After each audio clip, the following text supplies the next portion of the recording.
Halo semuanya. Di sini saya akan menjelaskan tentang teori Descendants Analgesic. Sebelumnya di sini saya akan memperkenalkan diri saya terlebih dahulu. Nama saya adalah Nihlati Falaza dengan NIM V8223022 dengan prodi D4 Keperawatan Anestesiologi.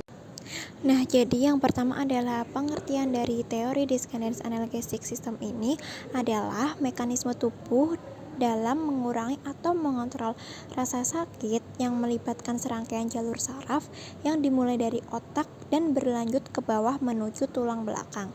Sistem ini berperan penting dalam mengurangi atau menghambat persepsi nyeri.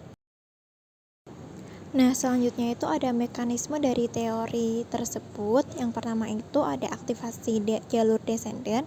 Itu tuh rasa sakit yang dirasakan itu oleh tubuh itu dikirim ke otak melalui jalur saraf ascendant. Selanjutnya itu setelah dikirim ke otak, otak kemudian mengaktifkan jalur saraf descendant yang mengirimkan sinyal kembali ke sumsum tulang belakang untuk menghambat sinyal nyeri yang naik. Lalu selanjutnya itu ada peran otak. Nah, di sini itu struktur otak itu seperti ada pericordical yang biasa disebut juga dengan PAG di otak tengah, terus ada nucleus rete magnus yang biasa kita sebut juga dengan NRM di medula, dan locus coeruleus LC di pons terlibat dalam sistem ini. PAG adalah pusat utama yang menginisiasi proses ini, mengirimkan sinyal ke NRM dan LC yang kemudian mengaktifkan ke neuron-neuron yang mengirimkan sinyal melalui jalur descendant ke sumsum tulang belakang.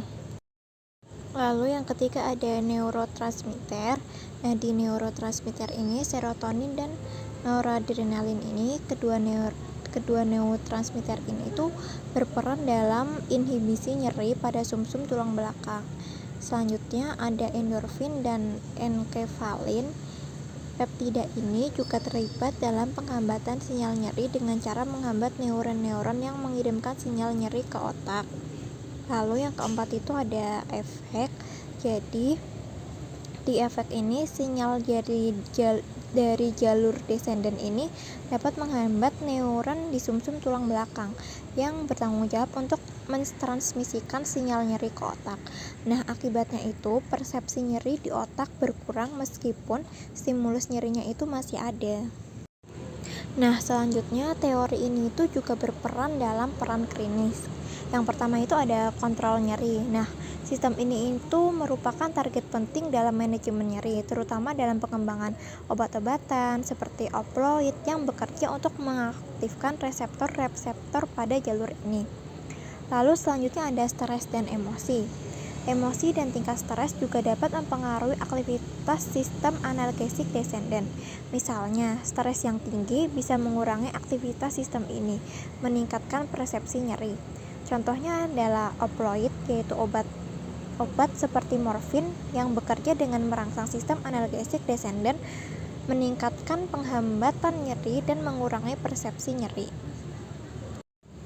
Nah, dari yang sudah saya jelaskan tadi tentang teori Descendant Analgesic System itu dapat disimpulkan secara keseluruhan, teori ini membantu menjelaskan bagaimana tubuh bisa mengatur atau memodulasi rasa sakit tanpa bantuan obat dan bagaimana interaksi antara berbagai bagian otak dan neurotransmitter memainkan peran kunci dalam proses tersebut. Oke, baik, sudah selesai pemaparan materi dari saya. Kurang lebihnya mohon maaf apabila ada salah kata dan perbuatan. Terima kasih. Wassalamualaikum warahmatullahi wabarakatuh.